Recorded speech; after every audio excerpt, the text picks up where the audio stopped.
ऊंट लंबी टांगों, बड़े होंठों वाली थूथनी और पीछे कोबूहे वाले मुमालिया जानवर है। ऊंटों की दो कस्में हैं, ड्रोमीडी ऊंट जिनमें एक कोहान होता है और बिकेट्रियन ऊंट जिनमें दो कोहान होते हैं।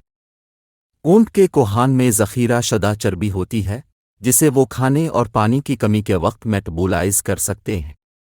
अपने कोहान के अलावा ऊंटों के पास अपने माहौल के मुताबिक ढालने के दूसरे तरीक़े हैं। इनकी एक तीसरी साफ पपोटा है जो उनकी आंखों को रेत के उड़ने से बचाती है। लंबी पलकों की दो कतारें भी उनकी आंखों की हिफाजत करती हैं। नाक को रेत करना एक मसला हो सकता है, लेकिन ऊंटों के लिए नहीं। वो रेत के तूफान के दौरान अपने नथने बंद कर सकते हैं। हजारों सालों से इंसानों ने ऊंटों को नक्लो हमल के जरिया के तौर पर इस्तेमाल किया है। वो तकरीबन 375 से 600 पौंड वज़न ले सकते हैं।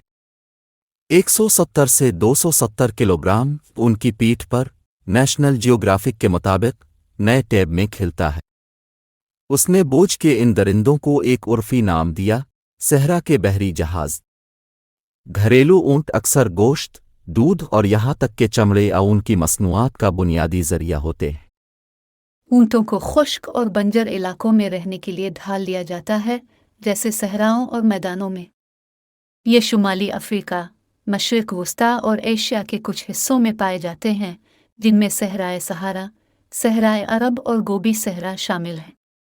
ऊंट अपनी मुनफरिद जिस्मानी मुआफ़क़त की वजह से ऐसे सख्त माहौल में जिंदा रहने के काबिल होते हैं। उनके पास मोटी खाल होती है जो उनके जिस्म को इंतहाई दर्जा हरारत से महफूज रखने में मदद करती है। साथ ही साथ बड़े बोल्ड पाँव जो उन्हें बगैर डूबे रेत पर चलने में मदद देते हैं। मज़ीद बरा वो मुर्तकिज़ पेशाब पैदा करके और ज़रूरत से ज़्यादा पसीना न बहाकर पानी को महफूज करने के काबिल हैं। रहाइश के लिहाज से ऊंट अक्सर इन इलाकों में पाए जाते हैं जहाँ नखलिस्तान या पानी के दीगर ज़राए हैं। उन्हें इंसानों के ज़रिया इन इलाकों में भी रखा जा सकता है जहाँ कुदरती वसाइल महदूद हैं, जैसे कि शुमाली अफ्रीका और मशरिक वस्ता के कुछ हिस्सों में जहाँ उन्हें पैक जानवरों और नक्लो हमल के लिए इस्तेमाल किया जाता है।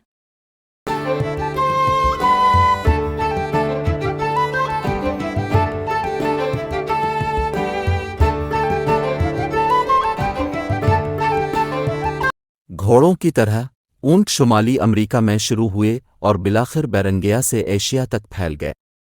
वो पुरानी दुनिया में जिंदा रहे और आखिरकार इंसानों ने उन्हें पाला और आलमी सतह पर फैला दिया।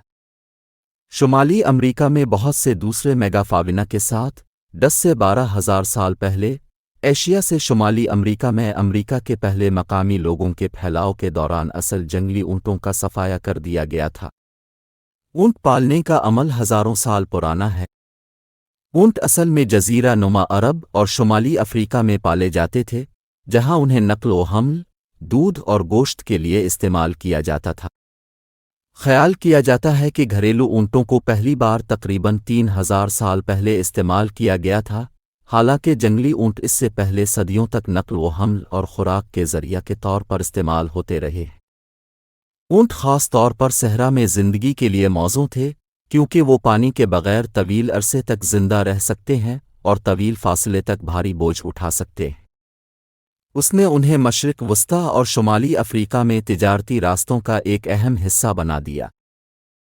ऊंटों को भारी बोझ उठाने और सहरा में तवील फासले तक सफ़र करने की सलाहियत के लिए पाला जाता था। वो अपने दूध के लिए भी इस्तेमाल होते थे, जिसमें चिकनाई और प्रोटीन की मिक़दार ज़्यादा होती है और इसे ताज़ा पनीर या मक्खन में बनाया जा सकता है। ऊंट का गोश्त दुनिया के कुछ हिस्सों में प्रोटीन का एक मकबूल ज़रिया भी है। उनके अमली इस्तेमाल के अलावा ऊंटों ने इन लोगों की सकाफ़त और रवायत में भी अहम किरदार अदा किया जिन्होंने उन्हें पाला था। ऊंट अक्सर मजहबी तक़रीबात में इस्तेमाल होते थे और उन्हें दौलत और वक़ार की अलामत के तौर पर देखा जाता था।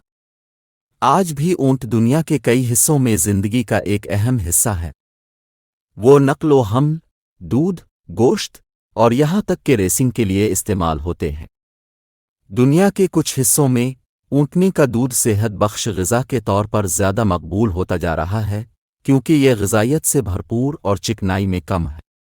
मजमूई तौर पर اونٹ پالنے کا انسانی معاشرے پر اہم اثر پڑا ہے اور اس نے مشرق وسطی، شمالی افریقہ اور وسطی ایشیا کی ثقافتوں اور معیشتوں کو تشکیل دینے میں مدد کی۔